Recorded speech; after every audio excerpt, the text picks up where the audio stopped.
everyone, thanks for stopping by the Standards Weekly Check-In. I'm Colin, behind the camera we got Heavy Metal Dylan. What's up? Today we are going to be getting into some staff picks, flipping through some new arrivals and recently priced records, and addressing some viewer questions at the end of the video. As always, if you see anything you like, you can hit the DMs on Instagram, give the shop a ring, or just cruise by. We're open 11 to 8, 7 days a week. I'm excited about this week's haul, Dylan. Yeah? I am. We got a bunch of underground punk and metal stuff in. I figured we'll just go. Look at this monster nuclear stockpile we're going to talk about. We're going rapid fire though. So why don't you lead us off? We'll say a few things. Well, we got the Texas, right? Texas Thrash Legends, X-Order. I think they're Texas, right? I thought they were from New Orleans. Is it New Orleans? Am I tripping?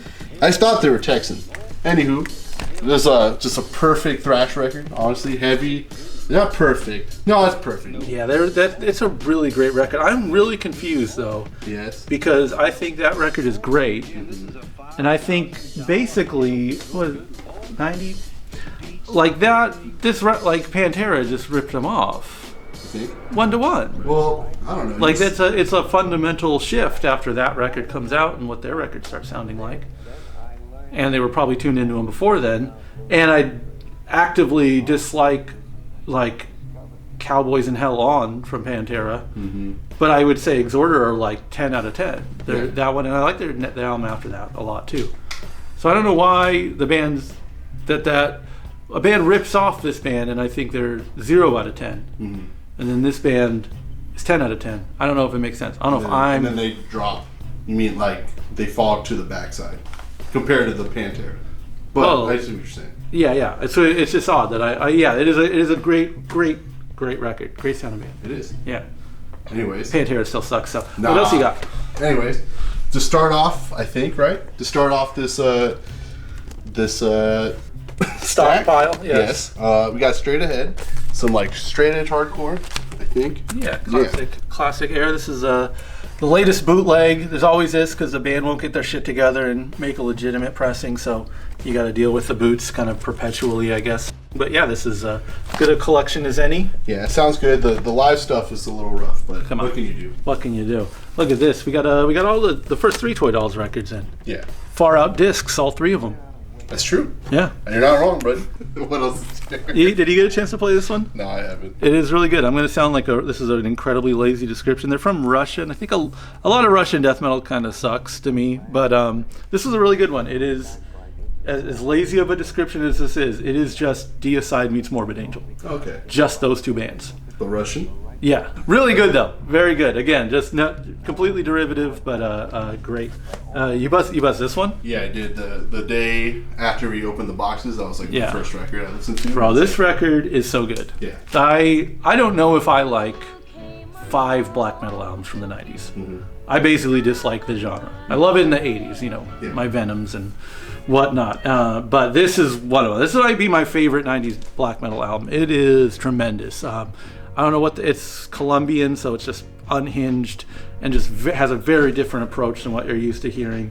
And just a great record that has always stood out in my mind. And I never really thought we would see a reissue, but now there's a reissue of it. You can get it. It's accessible. True cult stuff here. The real thing. I really dug that. You Sword Wielder Head? No, I haven't listened to this. Really? No. Have you listened to that other one? Pure amoebics worship, but in the best way. If you're gonna hit me with a track that opens with "I awoke from a sweat from the Swedish dream," I'm gonna say, you know what? I like these guys. It is. It is terrific. I was big into their last record, and I didn't even know this came out until I ordered it, and it's like phenomenal. If you have any care for bands that rip off the amoebics, there's no nice way to put it. I don't think they would hide it, but that's essential.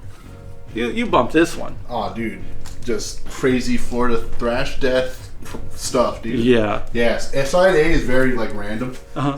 They're trying to go for, like, the proggy death stuff. Yeah. But then, like, at some point, if you listen to it, it sounds like they lost steam. Like, it's weird. Like, I like all the songs. I'm not saying these songs suck. I'm saying, like, in the in the sequencing of the music. Yeah. It starts really crazy, and then it just starts becoming just regular thrash stuff. I think I think of Sadist when I listen to them. Okay. True death thrash. Yeah. Scott Burns production too, so Really? Got that Morris sound. Right. How come you wear that? You still wear that shirt? Yeah. It looks good on you. I still have it. It's a good shirt. I should just cut the sleeves off. It's hot. This is one of the best Italian hardcore records ever. Declino and Negazione, they're both big bands from over there. But to me, this record, which is originally a tape, and it did get reissued as an LP in the 80s, it's the best material from both bands. And both bands put out a lot of records, but this is kind of like definitely the peak of what you need from them. Great stuff. Great to have it in stock. You get to play this one? No, not yet. Man, I just forgot. You've been lagging, dog. Sorry, just listening to that X-Order all day. I get it. Yeah. No, this is a great street punk, if you want to call it that. I don't know, just complete UK 82 worship. Tremendous. I was really big. This is probably like the peak of me trying to like stay current with Japanese hardcore, and Last Survivors were one of the best bands from that era. And they just had singles, which is of course fitting with like the UK 82 thing. That was mostly 3-song singles, but this is a collection of all of them. Very convenient, sounds great, held up phenomenally. I really liked it. And lastly, Subdued, who put out probably my favorite hardcore record a couple years back. British punk, very like anti-system, Icons of Filth, fist pumping, ferocious political hardcore. Great record. Can't say enough good things. How often do I have this many records that I'm excited about from one distributor? 2 times a year. That sounds about this right. Is the one. Yeah, I was shocked. It was like everything. It's like I'll try this, I'll try that, I'll try this, and everything I tried was really good. I'm excited about this batch of records. I hope you are too. Anyways, shall we flip through some records? Yeah. Okay. You've been having a Brat Summer. Yeah, pretty much. How's that been going for you? Going pretty well, dude. Just partying. That's wild, dude. Yeah. It seems I can never tell because Vista's so like isolated. Yeah. I don't know if the internet is a lie or if Vista is too real. Because there seems to be a thrust of like a girl pop happening right now. Yeah. Marina Cabello, Chapel Roan, Sabrina Carpenter, Billie Eilish put out a new album. Yeah. Who else is a girl? Hillary Clinton's new album came out. People don't like Katy Perry. They're like, oh, that's not the way you're supposed to do this kind of music anymore. Yeah. She flopped. She fell off before she came out. I think she's been falling off. She fell off hard a long time ago. But I feel like there's another. The new Clairo album. Yeah. I don't know if she counts. Yeah, sure. Okay. But I'm just saying, it seems like on the surface, it's like, dude, the world has changed. But like in Vista, it's like that Do They Know It's Christmas song. It's like, do they know it's Brat Summer? Yeah. I know I'm like removed from all of this stuff, so I'm just, trying to like keep tabs on it from afar, but... In Vista, I feel like it was a Brat Summer for the week that record came out. Really? And now we're back to just regular. Yeah, because I mean, I like, these are huge albums and everything, but Sure. At least being a small store, I guess, or maybe just not...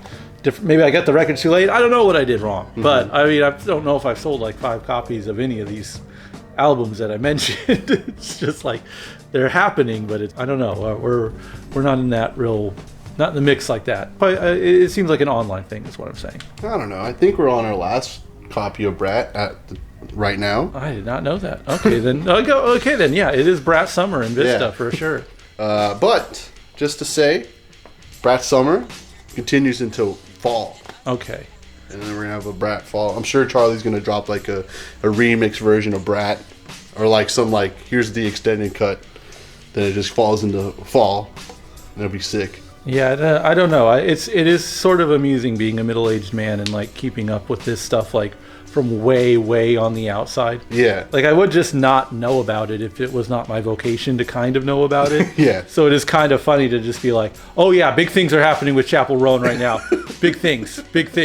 Yeah. And I have no idea what her music sounds like, nor no beef or anything. It's just I'm very removed. I just know that it's a big thing. Yes. Yeah, I get it. Viewer questions. This is the part of the vid where we answer questions from last week's YouTube comment section. Leading off, and this is the only one we got, GRZ is asking for some cool 7-inch records. And I got to admit to the people here, Dylan, I kind of stopped carrying 7 inches new because they just got too expensive for what they are. Yeah. I don't think people are. The shift, I think, seems to be for like one-sided LPs or EPs because, like, bro, paying $10 to $15 for a 7 inches, nuts. Insane, yeah.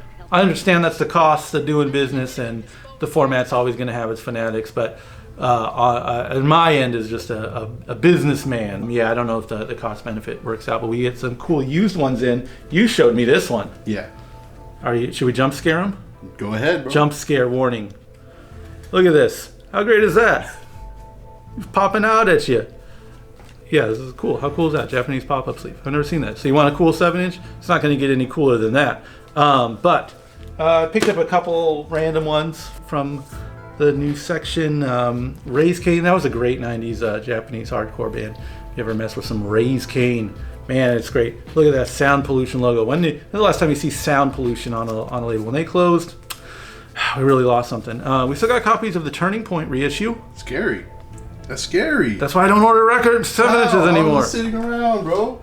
And then I looked. I think it's an OG of the Newtown "Kick Out the Tories" record, which is one of their best singles. So there you go. Asking ye shall receive. Admittedly, the 7 inches our selection here is meager. You know, we kind of go by what comes in the door at this point. But hey, every now and then you get some bangers. And I think we're working on putting out a good chunk of 80s picture sleeve singles right now. Something like that, yeah. I don't have an exact date. Maybe we'll bring it up next week. How about that? On next week's video. So keep watching.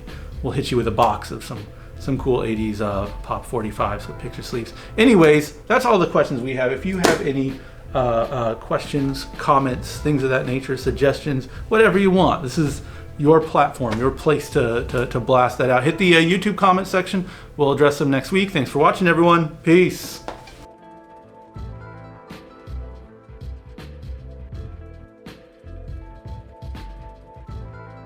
It's not going to get any cooler than that.